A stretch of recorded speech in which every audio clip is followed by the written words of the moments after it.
Episode 17, The Crossroads.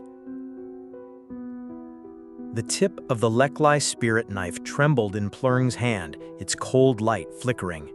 It did not tremble from fear, but from the rage, the hatred, and the pain that churned within him, threatening to tear him apart.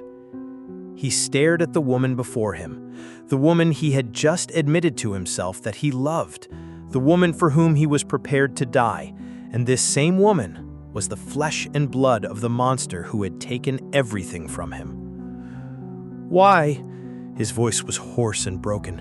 Why, Anjali? Why did it have to be you? Tears streamed down Anjali's cheeks like a broken dam. She wanted to run to him, to explain, to tell him she never wanted any of this, but she couldn't.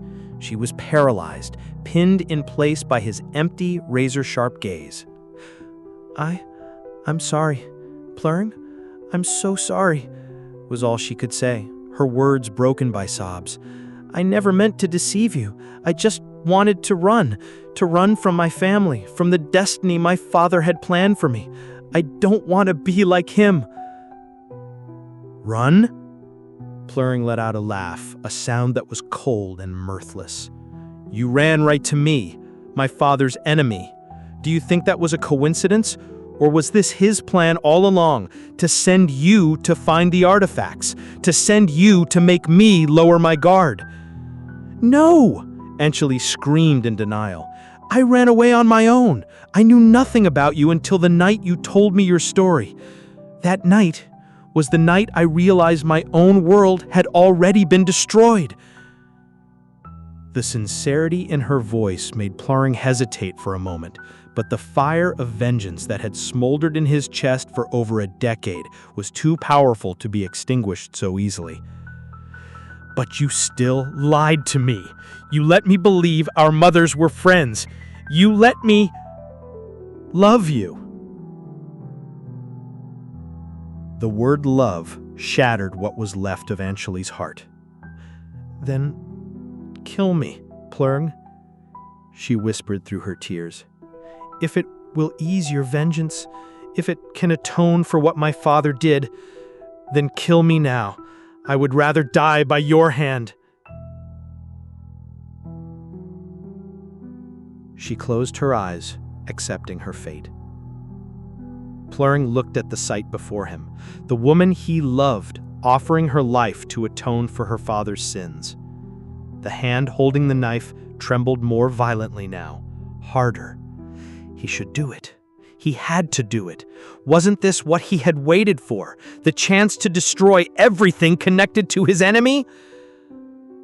But he couldn't. A flood of memories from their journey together rushed into his mind. Her smile at the wildflowers, her concern when he was hurt, her help at the shrine, the warmth of their embrace on that rainy night. Ah!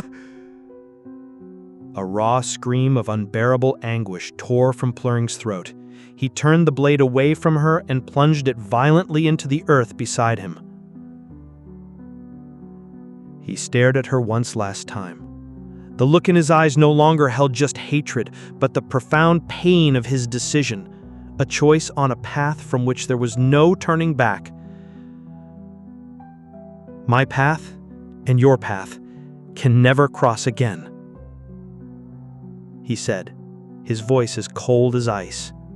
From this moment on, we are enemies. With those words, Plurring turned his back on her instantly.